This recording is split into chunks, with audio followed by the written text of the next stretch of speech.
Donald Eugene Harding was the last man to be executed via gas chamber in the state of Arizona.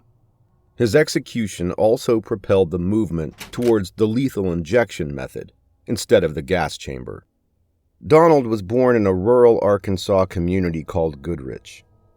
By the time a physician arrived to assist with the birth, Donald was struggling for air. This resulted in Donald incurring organic brain syndrome. He also suffered from neonatal jaundice. Donald's father, who was an alcoholic, abandoned the family pretty early in the picture. This dysfunctional family now consisted of Donald, older brother Daryl, and wife Michael. Some people are blessed with loving mothers. This was not the case for Donald or his brother. Michael was reportedly very immature and narcissistic, and was deemed unfit to care for her sons. However, they were never removed from her custody. Donald's mother remarried to a man named Fred Brown. Fred then contracted tuberculosis, and the family relocated to a sanatorium. Donald had a tough time. He was regularly mistreated by nurses and staff, even beaten. One specific allegation involved a nurse dunking Donald's face in a toilet after he wet the bed. The family stayed at the sanatorium for 2 years, after which Donald moved repeatedly between living with his mother and his grandparents. He finally settled with his mother in an impoverished area of North Little Rock. Donald frequently witnessed family violence. While he was in school, he struggled with behavioral issues. A doctor reported in February 1960 that Donald displayed suicidal tendencies. When he was 9 years old, he committed self-harm and left a note in which he threatened to jump in a river. That same doctor noted that Donald's brother Daryl displayed none of the problematic behaviors. Donald had expressed the desire to harm and choke people, further stating, "It is amazing the degree of psychopathy contained in a boy of this young age." The doctor attributed Donald's behavioral issues to his brain damage, which his mother also claimed was exacerbated by Donald falling from a crib plus being struck by a swing set as a child. In his teenage years, he underwent 3 EKGs, the last one in 1968. The tests confirmed that he suffered from organic brain damage and epileptic seizures.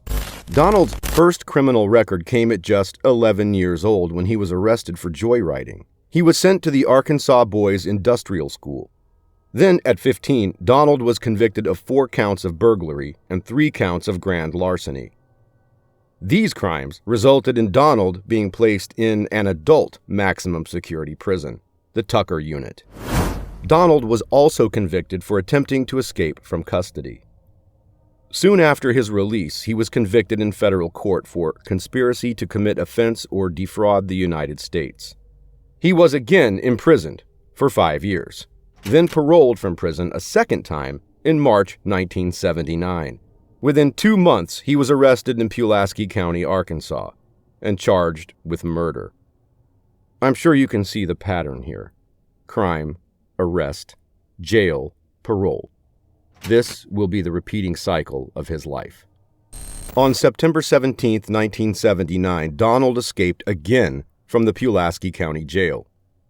He would then carry out reckless crimes that would eventually lead him to the gas chamber. The crime spree began with the attempted robbery of a prostitute in Chicago, Illinois on September 27th. December 18th, he robbed a man named Ronald Svetkoff and stole his car and identification cards, the latter of which he used to fake his identity when he relocated to Arizona. Meanwhile, Donald took multiple individuals and families hostage throughout Texas, Utah, and California throughout the rest of December 1979. On January 3, 1980, while driving a stolen car through South Lake Tahoe, California, Donald broke into a hotel room belonging to 35-year-old Charles Dickerson. Donald robbed Dickerson and left him bound and gagged. By the time a hotel maid discovered Dickerson, he had suffocated. On January 10, 1980, a car that he'd stolen broke down on U.S. Highway 101. Gerald Huth stopped to help him. Donald killed Huth and stole his car. While still in California, Donald used the man's stolen identification to conceal his identity, and he used Huth's credit cards to rent a hotel room in San Diego, California, where he robbed 4 people in an optometrist's office. On January 24, 1980, Donald fled to Phoenix, Arizona, where he broke into yet another hotel room, this time belonging to 38-year-old gastroenterologist Alan F. Gage. Donald bound Gage's wrists and ankles and gagged him with a sock before robbing him. Like Dickerson, Gage suffocated on the gag placed in his mouth. The following day, continuing his hotel room robberies, Donald posed as a security guard and entered the room of Robert Wise, a businessman, who was meeting with Martin Concannon, his corporation's sales representative. Once inside the room, he restrained them in his usual way. Both ended up dead. Donald stole Wise's briefcase, which contained all of his credit cards and personal identification, as well as Concannon's vehicle. The next morning, police in Tucson discovered the bodies. After finding Wise's home address, Donald drove his newly acquired vehicle to the property where he encountered Wise's wife. Donald attempted to gain entry into the home by pretending to know Wise. The wife told Donald that he was not home, but that she was expecting him to be home shortly and that he was just running late. Later, during Donald's trial for Wise's murder, his wife testified that she believed Donald may have left quickly because he was afraid of their family dog. After the encounter with Robert Wise's wife, Donald drove the stolen car to the campus of Northern Arizona University in Flagstaff. The campus police who were monitoring the lot told Donald to park elsewhere. Sensing something off about Donald, the officer called dispatch and asked them to check the plates of the car. The dispatcher returned with information that the car was stolen and possibly involved in 2 homicides.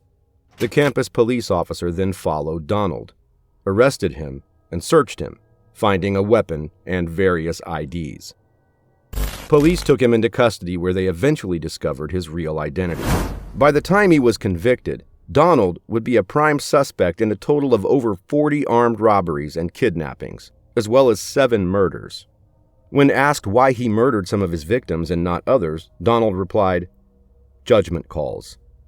In October 1980, while awaiting trial in custody, Donald assaulted a fellow jail inmate. He was charged and, of course, found guilty. Donald's trial for the murders began on April 21, 1982. The deputy sheriffs cordoned off the first 2 rows of the courtroom's viewing gallery to prevent Donald from being able to take a hostage. One deputy reported that Donald had told him that he was going to do something because he did not want to go to prison again. The defense attempted to make a case using Donald's brain damage, saying he was unable to control his violent impulses. But the prosecution argued that his crimes were all well-planned, not impulsive. Although Donald primarily acted as his own attorney during his murder trial as well, with some assistance from a court-appointed public defender, he spent most of the trial seated with his eyes concealed by sunglasses, refusing to cross-examine witnesses or present a defense. The jury deliberated for 5 hours before returning with their verdict: guilty on 2 counts of first-degree murder. The trial court permitted Donald to present mitigating circumstances to argue against the imposition of the death penalty in his case, and also offered him additional time to form his case, but Donald declined both. He also received 2 consecutive 21-year sentences for the robberies and 2 more consecutive 5-year sentences for the theft of Concannon's car. Later, Donald received a 3rd death sentence for the murder of Alan Gage. Donald remained on death row in Arizona for almost 10 years. During that time, he filed a total of 3 appeals, all of which saw his murder convictions and death sentences upheld. Donald ate a last meal consisting of fried eggs, several strips of bacon, toast with butter and honey, and orange juice. At approximately 12:05 a.m., Donald was led into the gas chamber. Attorney General Woods claimed that Donald looked at him and began yelling obscenities through the glass. Reporters claimed that Donald made obscene gestures with his middle finger towards Attorney General Woods as the gas spread in the chamber. Donald's attorney described the execution as slow, painful, degrading, and inhumane, claiming that Donald convulsed violently and repeatedly gasped for breath, while his body shuddered with spasms for several minutes until he went still. Donald was pronounced dead 10 minutes and 31 seconds after the gas was released into the chamber. After his death, the law was changed and the introduction of lethal injection began, making Donald Eugene Harding the last man to be killed in the gas chamber. Thanks for watching. We'll see you next time.